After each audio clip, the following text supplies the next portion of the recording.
ఏదండి? అది ఎవరికి మాట్లాడాను? అది తెలంగాణ ప్రజలను ఉద్దేశించి కాదు కదా. తెలంగాణ 100% భూమిపుత్రులు జాగిరే కదా. దాన్ని ఎవడు కాదన్నారు. నేను అది కాదన్నా, నన్ను అడుగు పెట్టనివ్వనన్నారు.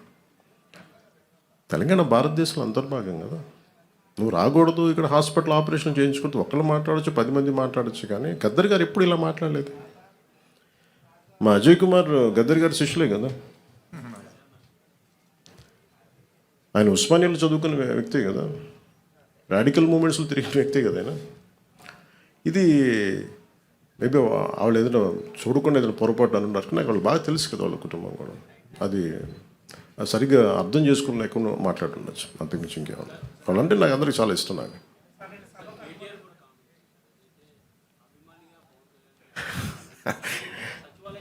కేటీఆర్ గారు నాకు చాలా మంచి బ్రదర్ కైండ్ రిలేషన్షిప్. మా ఇద్దరికి అనేక సందర్భాల్లో కలిసాం. మా ఇద్దరికి చాలా పరస్పర ఇష్టాలు ఉన్నాయి.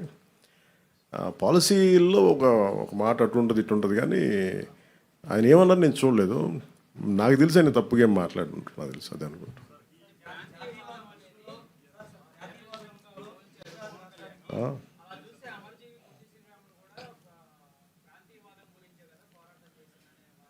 అంటే మనం ప్రత్యేక రాష్ట్రం కోరుకోవటం వేరు, ప్రత్యేక రాష్ట్రం కోరుకోవటం వేరు. ఇప్పుడు అమర్జీ పొట్టి శ్రీరాములు గారు ప్రత్యేక రాష్ట్రం కోరుకున్నారు. తెలుగు ప్రజలు కావచ్చు, ఆంధ్ర ప్రాంత ప్రజలు కావచ్చు. దాన్ని ఆయన త్యాగం చేశారు అంతే. ఆయన కూర్చోబెట్టి గొడవ పెట్టలేదు. తెలుగు వాళ్ళందరికీ రాష్ట్రం కావాలని కోరుకోవటం వేరు, కానీ ఎక్కడ మిగతా వాళ్ళు రాకూడదు, అసలు అలాంటి దూషణ ఎక్కడ చేయలేదు. ఇది నేను అంటుంది ఏంటంటే, ఇట్స్ నాట్ అబౌట్ ఒక తెలంగాణ గురించో ఒక ఆంధ్ర గురించో కాదు. మీరు వెళ్ళే కొద్దీ విభజించుకుంటా వెళ్ళిపోతే, ఈ విభజన ఒక భూమికి మీరు సరిహద్దు వేయగలరు, కానీ మనసుల్లో వేసే ఈ విభజన, ఈ వేర్పాటు చాలా కనిపించు, చాలా లోతుకి వెళ్ళిపోతాయి. భవిష్యత్తులో మనం అద్భుతమైన అభివృద్ధి ఇవ్వలేకపోవచ్చు, కానీ కనీసం మన కనీస ధర్మం ద్వేషం ఇవ్వైతే ఇవ్వకూడదు కదా సమాజానికి. అంతకుమించి తప్ప అంటే ఆయన్ని కూడా నాకు తెలిసి ఆయన ఒక రైట్ పర్స్పెక్టివ్లో అని ఉంటారు. కానీ ఒకసారి నాకు పూర్తి నేను చెప్పింది చూస్తుంటే నాకు అలా ఉండేది కాదేమో. అది మేము ఎప్పుడైనా కూర్చున్నప్పుడు సరదాగా మేము మాట్లాడుకుంటాం. దట్స్ నాట్ ఎట్ ఆల్ విషయం.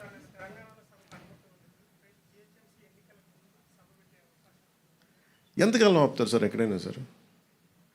ఇప్పుడు ఇలా అయితే మీరు నాకు తెలిసి తెలంగాణ అంతా కూర్చోబెట్టి, తెలంగాణ నిజంగా చెప్పాలంటే తెలంగాణ పోరాట స్ఫూర్తి చాలా ఎక్కువ. ఇప్పుడు నేను కూర్చోబెట్టి ఇక్కడున్న మా నాయకులు ఎవరు పోటీ చేయట్లేదు కదా.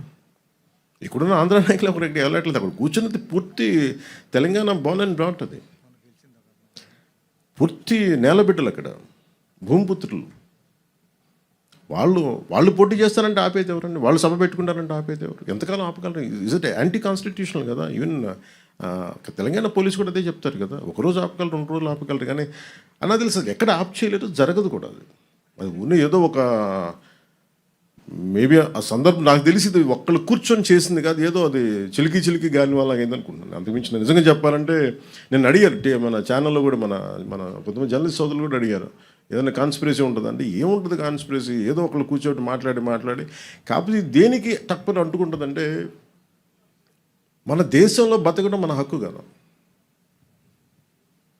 మన హక్కుని ఇప్పుడు నేను కూర్చోబెట్టి ఈరోజు ఆర్టికల్ 370 రద్దంటే, నువ్వు కూర్చోబెట్టి కాశ్మీరీ పండితులు మీరు ఇక్కడి నుంచి వెళ్ళిపోండి అంటే, అవన్నీ ఎటు తిరిగినాయి, ఎటు వచ్చినాయి? అలాంటి కొద్దిమంది మాట్లాడటం దేశానికి శ్రేయస్కరం కాదు. నాకేదో జరుగుద్దని కాదు, నాకేం జరుగుద్ది? నాకు దాని గురించి అసలు ఇబ్బంది లేదు. ద్వేషం, విద్వేషాలకి ద్వేషాలకే ఒక ముగింపు పలకాలనే కదండి. విద్యార్థులు ఏం ద్వేషం ఉంటుంది, యువతలో ఏం ద్వేషం ఉంటుంది?